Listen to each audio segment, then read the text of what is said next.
سلام رفقا. پرونده های مفقود شدگان علاوه بر این که به شدت ذهن رو درگیر میکنه، یه انگیزه‌ای هم به انسان میده که اونا میتونن پیداشن و قابل دسترسی هن. اما تا الان که من دارم با شما صحبت میکنم، بیش از 50% کسایی که در اقصا نقاط دنیا ناپدید شدن یا بعد از چند سال بقایای جنازه‌شون پیدا شده یا اصلا پیدا نشدن. تو این ویدیو قراره با هم 3 روایت عجیب از افرادی که به طور ناگهانی ناپدید شدن رو بررسی کنیم. پس بدون معطلی بریم سراغ اپیزود اول. بریم به سال 1985. کوین اوکیف یه مرد 36 ساله عاشق طبیعتگردی بود. اون توی ساکرامنتوی ایالت کالیفرنیا زندگی میکرد. کوین عاشق این بود که بره به دل طبیعت، پیاده روی کنه و کمپ بزنه. همیشه آرزوش این بود که یه بار توی آلاسکا این کار رو انجام بده. چون میدونست که آلاسکا جای خیلی خیلی وحشی و سختیه و کسی تا حالا این کار رو نکرده.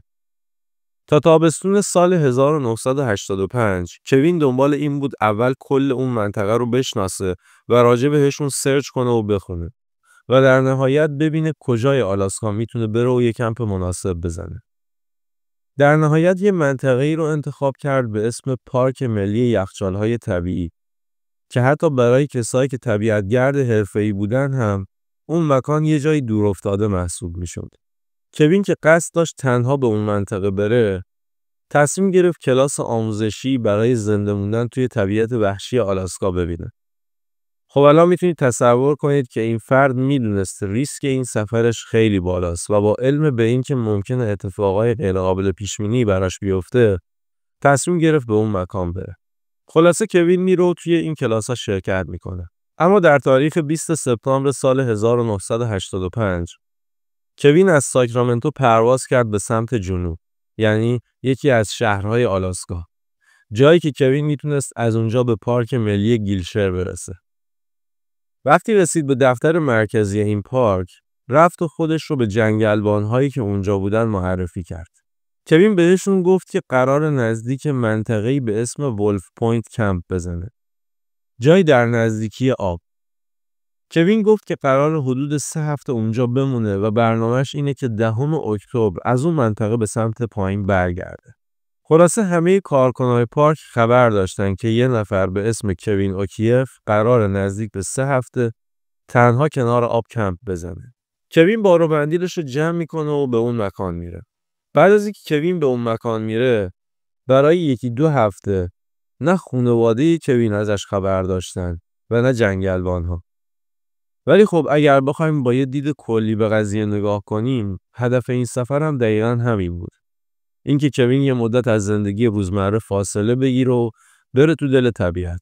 واسه همین کسی زیاد نگرانش نشد. خلاصه روزا میگذرن تا اینکه چند هفته بعد در روز 8 اکتبر، یعنی 2 روز مونده به وقتی که کوین گفته بود میخواد پارک رو ترک کنه، چند تا از جنگلبان‌ها با قایق داشتن اطراف ولف پوینت گشت می‌زدن. همون جایی که کوین کمپ زده بود. جنگلبان‌ها تصمیم گرفتن از این مسیر فرعی برن تا یه سری به کوین بزنن و ببینن اوضاع احوالش چطوره. آیا به چیزی نیاز داره یا نه؟ چون میدونستن که اون به صورت انفرادی به این کمپ رفته. اما وقتی جنگلبان‌ها به کمپ کوین رسیدن، متوجه شدن انگار یه چیزی سر جاش نیست. اولین چیزی که توجه اون جنگلبان‌ها رو جلب کرد این بود که چادر کوین سر جاش نبود. یه جای مشخصی بود که باید چادر رو اونجا برپا می‌کرد. ولی چادرش چند متر پایین‌تر کنار ساحل زده شده بود. یه سری از وسایلش هم بیرون چادر بودن. نه اینکه ریخته باشن اینور و اونور، ولی بیرون چادر گذاشته شده بودن. انگار که خودش از قصد این وسایل رو بیرون گذاشته. جنگلبان‌ها وقتی به کمپ نزدیکتر میشن، یه مورد خیلی عجیب رو میبینن. اونا دیدن که میله بالای چادر که سقف چادر رو نگه میداره از وسط تا شده و شکسته. جنگلبان‌ها همون لحظه که این صحنه رو میبینن شروع میکنن با صدای بلند اسم کوین رو فریاد زدن. اما انگار کوینی در کار نبود و هیچ پاسخی از سمت کمپ نشنیدن. جنگلبان‌ها یکمی به خودشون دلداری میدادن و میگفتن که شاید اون داره برای برگشتن آماده میشه. برای همین تصمیم میگیرن برگردن. اما همزمانی که دارن برمیگردن این تصمیم رو هم میگیرن که فردا دوباره به کمپ کوین یه سر بزنن. خلاصه روز بعد میشه و وقتی جنگلبان‌ها دوباره به کمپ کوین سر میزنن میبینن که محیط کمپ کوین هیچ تغییری نکرده. چادر به همون حالت دیروز با میله شکسته افتاده بود کنار ساحل و وسایل کوین مثل کیسه خواب و زیراندازش بیرون چادر افتاده بوده. جنگلبان‌ها وقتی دوباره با این منظره عجیب روبرو میشن متوجه میشن طی 24 ساعت گذشته انگار کوین اصلاً به اون کمپ برنگشته. اینجایی که دیگه واقعاً نگران میشن و تصمیم میگیرن دنبال کوین بگردن. اون جنگلبان‌ها به نیروهای امدادی اطلاع میدن که یه گزارش مفقودی دارن. چند تا هواپیمای امدادی اونا میفرستن بالای ارتفاعات منطقه کمپ تا اطرافش رو بگردن. اما با همه این تلاش‌ها بازم خبری از کوین نبود. وقتی دیدن که اوضاع داره پیچیده میشه، تیم‌های جستجوی زمینی هم همراه با سگ‌های زنده‌یاب به محل کمپ میان و همه جا رو میگردن. اما بازم نشونی از کوین پیدا نمی‌کنن. با این حال شواهد عجیبی که تو کمپش پیدا می‌کنن اینه که تقریباً کوین همه وسایلی که یه انسان میتونه به مدت بین 3 تا 5 هفته تو اون شرایط طبیعی زندگی کنه رو همراهش داشته. مثلا کوله پشتیش کامل بسته‌بندی شده بود. انگار که میخواسته بره کوهنوردی. توی کولش غذا بوده. بقیه وسایلش مثل لباس اضافه و آب آشامیدنی کنار یه درخت گذاشته شده بود. همچنین وسایل خوابش و وسایل آشپزیش هم کنار چادرش بودن. نکته عجیب‌تر اینه که کلی غذای کنسروی باز شده هم اونجا مونده بود. ولی هیچ حیوانی بهش دست نزده بود. که توی اون مکان خیلی عجیبه چون حیوونا سریعا بوی غذا رو حس میکنه. وقتی تیم امدادی شروع میکنن به جستجو توی اون منطقه، سگ‌ها موفق میشن چکمه‌های کوین به همراه لایه داخلی دستکش و کلاهش رو پیدا کنن. اون سگ‌ها این وسایل رو توی دره کوچیک توی یه محدوده نیم مایلی از کمپش پیدا کردن. بعد از اینکه این وسایل رو پیدا میکنن، اول فکر میکنن شاید یه خرس یا یه حیوان درنده دیگه به کوین حمله کرده. اما محیطبان‌های با تجربه‌ای که اون منطقه رو خیلی خوب میشناختن و قبلا موارد حمله خرس رو دیده بودن میگفتن که به نظر نمیرسه این قضیه کار یه حیوان وحشی مثل خرس باشه. چون هیچ نشونی از درگیری یا تقلا برای نجات جونش تو محل کمپ دیده نشد. به طور طبیعی وقتی یه حیوان درنده توی طبیعت به انسان حمله میکنه قطعاً اون فرد قربانی یه تقلایی برای نجات جونش میکنه. مثلا به جای چنگ میزنه یا خونی ازش تو محل پیدا میشه. ولی به طرز عجیبی هیچ اثری از این موارد توی اون مکان دیده نشده بود. تازه اگه یه حیوان اومده بود تو اون اردوگاه و به کوین حمله کرده بود، حتما اون غذاهایی که بیرون بودن رو هم میخورد یا حداقل از اونجا میبردشون. ولی کاملا مشخص بود هیچ کس به غذاها دست نزده بود. هر زمانی که تحقیقات ادامه داشت، محیطبانا میگفتن که خیلی عجیبه چون هیچ حیوان وحشی نزدیک اون اردوگاه نمیشه. اونا یه جوری حرف میزدن که انگار حیوونا از نزدیک شدن به این اردوگاه میترسن. خلاصه وقتی نتونستن هیچ اثری از کوین پیدا کنن، یه راست رفتن سراغ خانواده‌اش. پلیس از خانواده کوین پرسید که به نظرتون تا حالا نشونه‌ای دیدین که کوین قصد خودکشی داشته باشه یا حداقل افکار خودکشی داشته باشه؟ ولی خانواده‌اش این موضوع رد کردن و گفتن نه. اصلاً همچین چیزی تا حالا اتفاق نیفتاده. کوین خیلی خوشحال و سرزنده بود و کلی برای این سفر هیجان داشت. خانواده‌اش میگفتن کوین حتی یه دوره کوتاه آموزشی هم برای بقا در شرایط طبیعی وحشی قبل از اینکه به اون مکان بره دیده بود. خانواده‌اش به پلیسا گفتن که کوین تو آخرین صحبتاش گفته بود که هدفش اینه که چند روزی با طبیعت تنها باشه و ذهنش رو یکم آروم کنه و روزا بره پیاده روی و شبا به کمپش برگرده. در نهایت بعد از چند روز جستجوی بی‌نتیجه، عملیات برای پیدا کردن کوین اوکیف متوقف میشه. و این نکته عجیب اینه که چون تیم جستجو همه وسایل کوین رو توی اون کمپ پیدا کرده بودن، براشون این موضوع روشن شد که کوین اصلاً به اون پیاده روی هایی که قبل از سفرش به خانواده‌اش قولش رو داده بود هم نرفته. چون بدون تجهیزات رفتن تو طبیعت وحشی آلاسکا دقیقاً حکم خودکشی رو داره. پس این فرضیه که کوین توی کمپش ممکنه اتفاقی براش افتاده باشه خیلی خیلی به واقعیت نزدیک بوده. ولی از یه طرف هم میدونیم که هیچ نشونه‌ای از حمله یه حیوان هم توی اون مکان نبوده. پس حالا که شواهد رو کنار هم میذاریم، اگه نه حمله حیوانی اونجا اتفاق افتاده و نه کوین به پیاده روی رفته، پس چی باعث شده که میله مرکزی چادرش بشکنه و وسایلش پخش و پلا بشن روی شنها؟ و چرا باید چکمه ها و کلاه و دستکشش توی دره پیدا بشن؟ اونم نیم مایل دورتر از محل کمپش. و از همه مهمتر اینه که کوین الان کجاست؟ در سال 2000 پاتریک ویلن 33 ساله شد. همه ازش به عنوان یه آدم ماجراجو و عاشق طبیعت یاد می‌کردن و حتی بعضی‌ها میگفتن اون یه طبیعتگرد حرفه‌ایه که میتونه تو شرایط سخت طبیعت هم جون خودش رو نجات بده. پاتریک هزاران کیلومتر رو توی مسیر پاسیفیک کرست پیاده روی کرده بود و صدها ساعت تو کمپینگ پارک‌های ملی وقت گذرونده بود. مخصوصا تو پارک ملی گلاسر در مونتانا. پاتریک به شدت اون منطقه رو دوست داشت. اونقدر به اونجا رفت و آمد داشت که نگهبان‌های پارک پاتریک رو به اسم کوچیک صدا می‌زدن.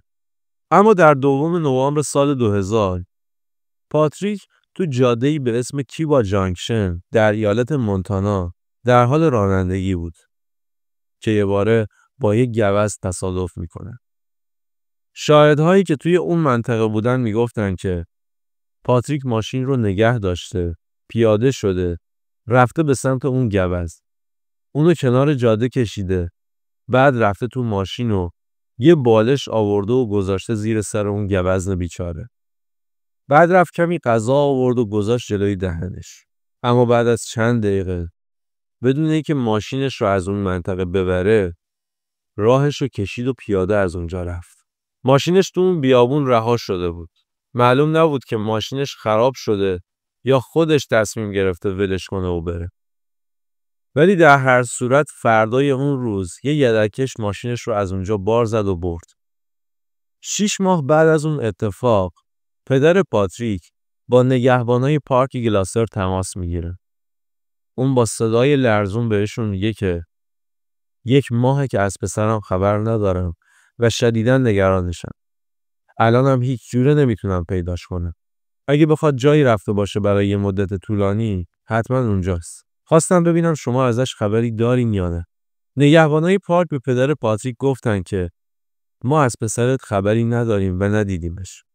ولی مطمئن باش اگه سر و کلش پیدا شد، حتما بهتون اطلاع میده. چند هفته بعد از تماس پدر پاتریک، 2 تا از نگهبانای پارک برای گشت زدن روتین به پارک میرن. اما وسطای اون منطقه با یه صحنه خیلی عجیب روبرو میشن. اونا میبینن که یه چادر آبی ناشناس وسط محل کمپ قرار داره. هیچ کسی دور و بر اون چادر نبود و میله چادر هم روی زمین افتاده بود. اون 2 تا نگهبان با صدای بلند فریاد میزنن تا ببینن کسی سر و کلش پیدا میشه یا نه. ولی هیچ جوابی از سمت اون چادر نمیشنون. خلاصه اون 2 تا نگهبان میرن سمت چادر و متوجه میشن که این چادر خیلی وقت اونجاست. هم آفتاب خورده بود و هم رنگ و روش رفته بود. ولی پارگی خاصی نداشت و همه زیپاش بسته بودن. وقتی زیپ چادر رو باز کردن، کسی رو اونجا ندیدن.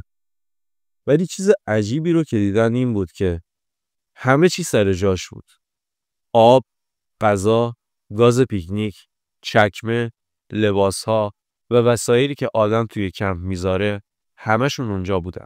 خلاصه مامورای پارک گزارششون رو دادن و گفتن خیلی عجیبه که هیچ حیوانی به این چادر دست نزده.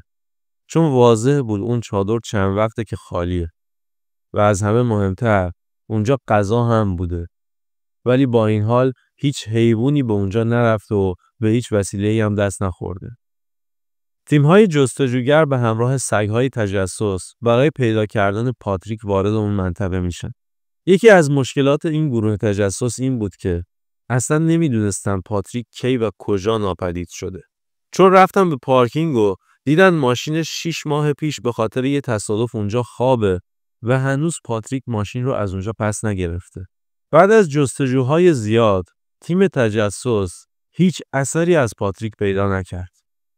اما یه مورد عجیب توی چادرش پیدا کرده. و اون چیزی نبود جز یه غلاف خالی چاقوی شکاری. خیلی ها این نظریه رو میدادن که احتمالاً پاتریک یه شب تو چادرش بوده و متوجه شده یه حیوانی یا هر چیز دیگه‌ای که بتونه برای اون خطر ایجاد بکنه داره به چادرش نزدیک میشه. و اون مجبور شده چاقوش رو از توی غلاف در بیاره و از اون بزنه بیرون و با اون خطر روبرو بشه. به هر حال متوجه شدن که پاتریک بعد از اینکه از چادر بیرون رفته به هر دلیلی دیگه به اونجا برنگشته. و دقیقاً مثل داستان کوین اوکیف هیچ اثری از رد خون یا حمله حیوان یا جسدی که نشون بده یه مبارزه مرگبار اونجا اتفاق افتاده هم وجود نداشت و غذای توی چادرش هم دست نخورده باقی مونده بود. و مشخص بود که هیچ حیوانی هم تلاش نکرده که اون چادر رو پاره کنه تا به غذای پاتریک دسترسی داشته باشه. در نهایت بعد از تلاش‌های فراوان جستجوها برای پیدا کردن پاتریک ویلن متوقف شد و اسم اون به عنوان یکی از کیس‌های مفقود الاثر در کتاب مفقود شدگان 411 نوشته دیوید پولایتز ثبت شد. در آوریل سال 1976 استیون توماس 19 ساله با دوستش بروس وبر و 4 نفر دیگه از دوستای بروس قرار گذاشتن برن کوهنوردی در ایالت نیویورک. استیون این 4 نفر دیگر رو نمیشناخت ولی بروس رو خیلی دوست داشت و باهاش خیلی صمیمی بود و به خاطر اون باهاشون قبول کرد که بره به اون کوهنوردی. قرار بود این گروه به کوه مارسی برن. این کوه یکی از کوههای بلند ساحل شرقی آمریکاست و به شدت به لحاظ جوی شرایط سختی داره. بادای شدیدی اونجا میوزه و هوا در نزدیکی قله به شدت سرد میشه. در کل جای خطرناکی بود و باید با احتیاط به اونجا میرفتن. اما صبح روزی که استیو داشت وسیله‌هاشو جمع میکرد تا با دوستاش به سمت کوه برن، مادرش بهش گفت که پسرم، من حس خوبی نسبت به این کوهنوردی که میخوای بری ندارم. اگه برات امکانش هست، لطفاً کنسلش کن. مادر استیو بهش میگفت که بهتره که با آدمایی که نمیشناسیشون به جایی مثل کوه نری. اما در نهایت با تمام این حرفایی که مادرش بهش زد، استیو تصمیم خودش رو برای رفتن گرفته بود و به مادرش گفت که نگران نباشه و چند روز دیگه قرار دوباره اونو ببینه. اما در 12 آوریل سال 1976 این گروه 6 نفره مسیر کوه مارسی رو بالا میرن و حدود ساعت 3:30 بعد از ظهر به نزدیک قله این کوه میرسن. با اینکه مسافت زیادی تا قله کوه نداشتن، این گروه خیلی خسته بودند و تصمیم گرفتن همون نزدیکی قله کمپ بزنن و همونجا بمونن و فردا صبح دوباره به سمت قله راه بیفتن. تقریبا همه با این تصمیم موافق بودن به جز استیو. استیو دوست نداشت توی اون مکان توقف کنه. اون تو چادر بروس نشسته بود و نقشه کوه مارسی رو برانداز میکرد. همون لحظه پیشنهاد به بروس داد و بهش گفت که اگه زیاد خسته نیستی بیا بریم یه قدمی بیرون بزنیم. بروس با پیشنهادش مخالفت کرد و بهش گفت خیلی خستم، بذار فردا راه میافتیم. بعد استیو نشست و به نقشه زل زده بود. برای خودش چایی درست کرد و بعد از اینکه چاییشو خورد نقشه رو تا کرد و به بروس گفت من میرم یکم بالاتر تو مسیر رو زود برگردم. اما بروس باهاش مخالفت کرد و گفت که لطفاً تنهایی جایی نرو. هر جا میریم باید با هم باشیم.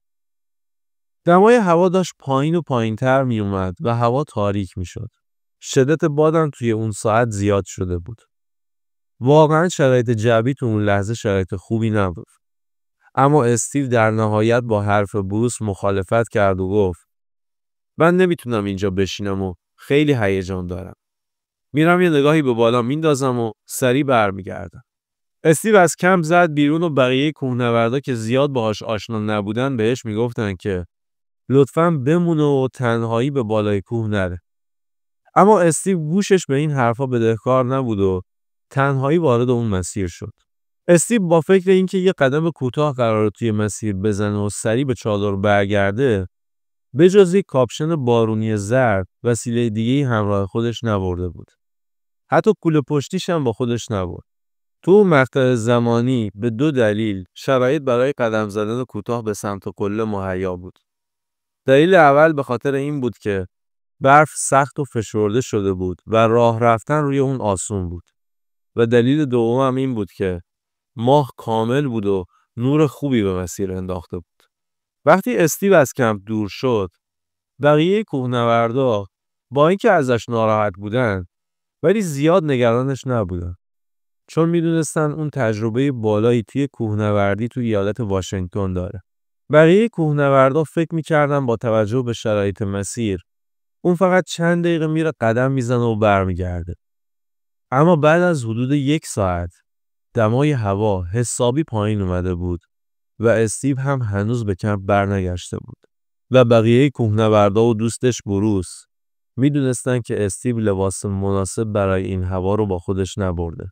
خلاصه بروس یه مقدار نگران میشه و به دوستاش میگه که بیاید بریم یه نگاهی بیرون بندازیم و صداش کنیم تا برگرده. اونا میرن اطراف کمپ و شروع میکنن به صدا زدن استیو، اما جوابی از اون اطراف نمیشنون. اونا میدونستن اگر بیشتر زمان بگذره و استیو به چادر برنگرده احتمال مرگش زیاده. چون هوا به شدت سرد بود و استیو با اون لباسی که تنش بود قطعاً توی اون هوا یخ میزد.